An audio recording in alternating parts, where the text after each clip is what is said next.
afternoon. Ladies and gentlemen, thanks for having me here today. I'm here to share our initial insights into the very first piece of public research into ESG FinTech that we've seen globally.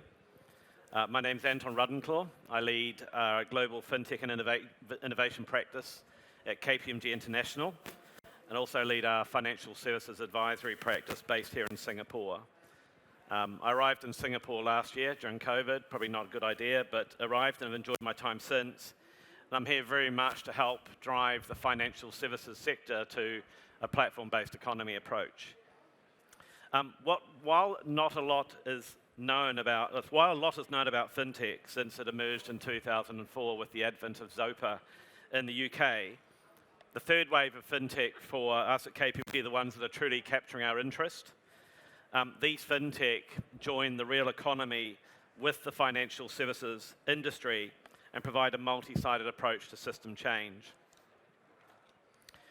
With the Monetary Authority of Singapore, KPMG has taken up the challenge of articulating what this sector might be, ESG FinTech, how large it might be right now, and how fast and where it might grow to. I think we'd all agree there's a lot of hyperbole in the FinTech ecosystem and a lot of discussion around whether parts of FinTech ecosystem are set to grow quicker than others and whether they're viable for the long term. So let's take a step back. Globally, net zero and social impact are starting to take hold with the institutional, community and civil societies all making commitments to better the planet. Regulators, while not in perfect unison, are moving towards establishing frameworks, standards and infrastructures that will move us in the right direction. One immediate challenge we all face is the financing of transition, which here in Asia has significant crossover with social equality and mobility, local economic development, financial and social inclusion, and basically jobs. According to McKinsey's, we need 9% of our total GDP across Asia over the next 7 years to be directly allocated to net zero requirements. That global average is slightly below that at 7.5% of GDP. Yet at the moment, we're allocating 0.5% of GDP to transition. So clearly we are failing big time. We have the capital to deploy between private and public markets. What we lack is the infrastructure, data, standards and capabilities to inform and funnel this capital in a trusted, accurate and speedy way. Our legacy infrastructure, our 20th century existing corporations, and our still largely manual global commerce is not yet wired to support transition at scale. We need system change, and it must be data and behaviourally led. Right now, we lack 98% of the data to support this change. And this is where FinTech comes in. They're nimble, they're born in the cloud or with data as a product. They appeal to support transitions that are faster than large organizations to innovate. Their digital capabilities can scale effectively, and they can connect actors within systems without legacy inhibition or fear of the new. The challenge with ESG and transition is that we need this system-wide approach to encompass our real economy sectors, capital markets, communities and civil society. There can be symbiosis in this system. Banks, for example, need external signals to be able to allocate capital against credit, climate, financial crime and other risk types. The real economy sectors need capital liquidity and risk transfer mechanisms to be provided more dynamically to fuel their businesses. And communities need more efficient flows of funding to support the transition from high, ultimately to low carbon economic and civil development. We need to do this without breaking the fragile community and climate and social ecosystems that we have here in Asia. And at the heart of this is the small to medium-sized enterprise, the SME. They provide 70% of the world's employment, 50 to 70% of GDP, and are our engines for future growth. Yet for ESG at the moment, they are our dark markets. We do not have data or signals to be able to base decisions on. So what have we thought about for FinTech for this research? So we believe that FinTech is a whole of market phenomenon, not just for a collection of startups. ESG FinTech covers an intersection of 100% born green ESG startups with singular propositions. It also has the established FinTechs who are pivoting their services towards ESG use cases. the large tech firms who are applying adjacent or horizontal services, and then the data services and bureau who are seeking to inform the system through the sourcing, verification, and transformation of data. The system change requires a system-wide response. And together with the MAS, we've developed a taxonomy to classify the economy and the real economy and the financial services sectors that need to be hardwired. This includes, at the top of this chart, the real economy ecosystems, 10 key sector-based ecosystems that represent either high emitters, are digitising quickly, or have significant social impact components. The financial services sectors that we all know and love. Product verticals, we initially have identified 6: regulatory technology, insurance, carbon services, investment management, lending, payments and transactions. And at the bottom of the chart, you'll see those 2 horizontal enablers, which are data and market infrastructure, which I come to later. In investigating the investment into these 4 cohorts, we found public available data to be wanting. That's our job. So using our partners at PitchBook, Crunchbase and other firms, along with information that we could get from PVC, CVC and angel investors, we were able to put some data together.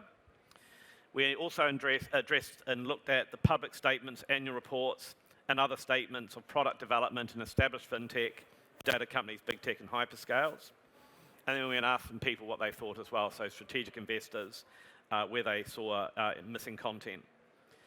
Taking this on board to calculate our flows, we also assessed publicly listed companies who are moving much more in their product development journey towards climate change and ESG services.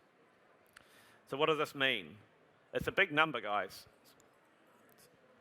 So this provides us a baseline on where we're spending money right now on whole of market ESG FinTech. $21 billion globally. This is sizable and is based on estimated demand and the viability and feasibility of market growth. The big news is the sheer weight of growth over the next 4 years. So I apologise, if you read on the left-hand side of the chart there, it's 2022, where we are right now, through to 2025 on the top largest sort of set of squares. 68% compound annual growth. To put it bluntly, this is more than the mighty crypto growth in the market. If we follow that trajectory of growth, why are we so bullish? Firstly, there are regulatory tailwinds like no other system change that we're seeing currently, and probably the largest change we've seen since international financial reporting standards were introduced 20 years ago. That change is still running through the system 20 years later through IFRS 17. Our mission in terms of climate change is a 5 to 7 year mission. So speaking to investors, we believe the investment case at the moment is to concertina the change of 20 years on last system-wide change into 5. Our investors recognise the scope, scale and speed of this change. They've said very clearly they lack the transparency to be able to make investments into businesses, impact funds or similar. They also say they have significant dry powder to spend and deploy with the right types of investment opportunities. So if we look at these segments in the taxonomy, 4 stand out as attractive for investors, founders, and also the users of services. Carbon services are forecasted to be $25 billion by 2025. Obviously, carbon trading is one of the hottest topics in the market right now, and we see large infrastructure companies like MSCI, Refinitiv and others focusing on delivering indices and transparency on the measures and risks related to carbon.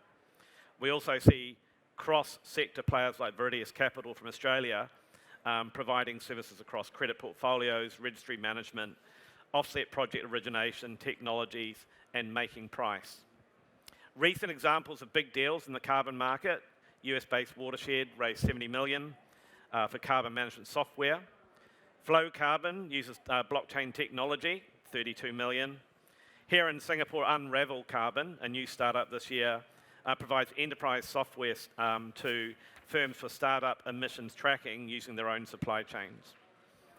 Air Carbon Exchange in Singapore operates a global trading platform for voluntary carbon trading markets, which I think we'd all agree is going to precede more standard trading market infrastructure. The four big use cases, emissions assessment, trading, accounting, and infrastructure, will fuel this growth to 25 billion.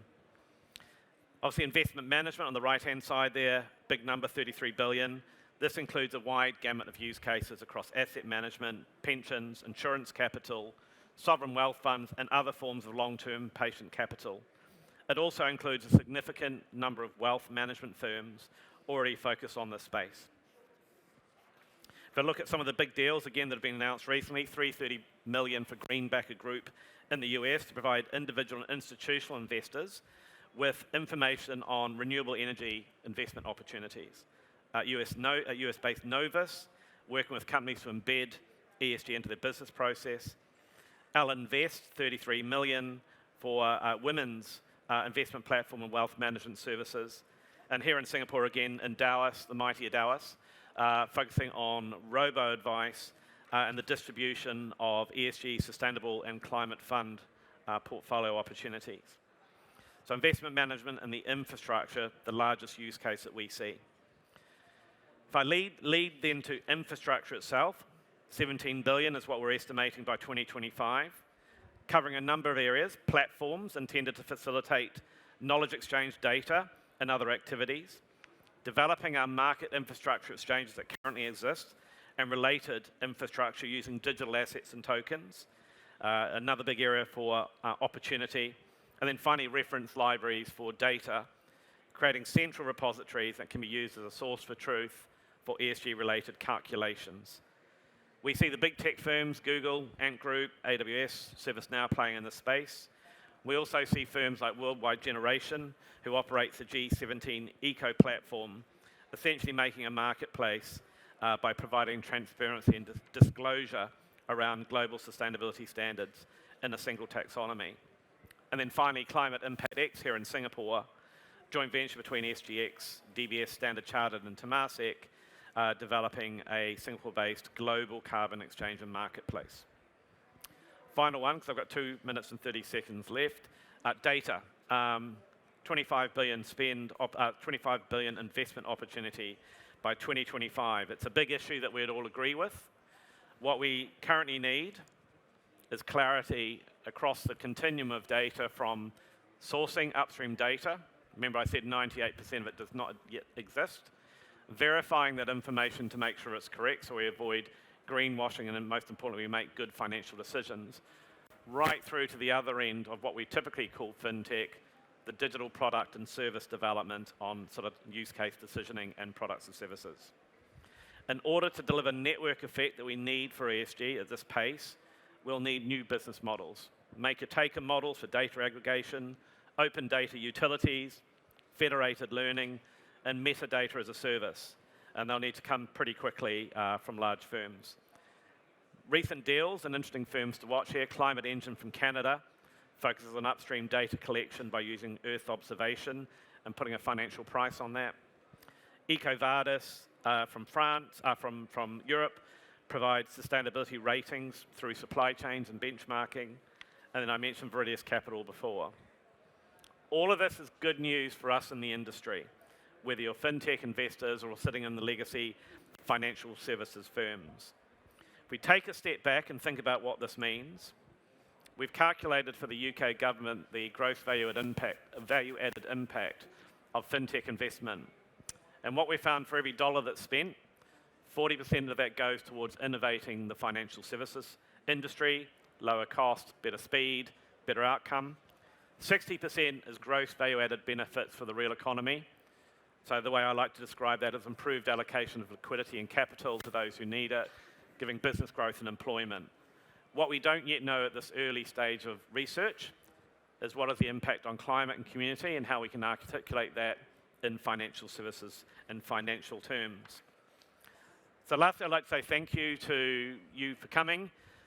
We've got a big mission ahead of us as a community, FinTech, financial services, ESG doyens. I'd like to thank the MAS, Lionel, Simon, Zaki and Sapnemdu for their faith in KPMG and giving us this piece of work, which we'll continue to do.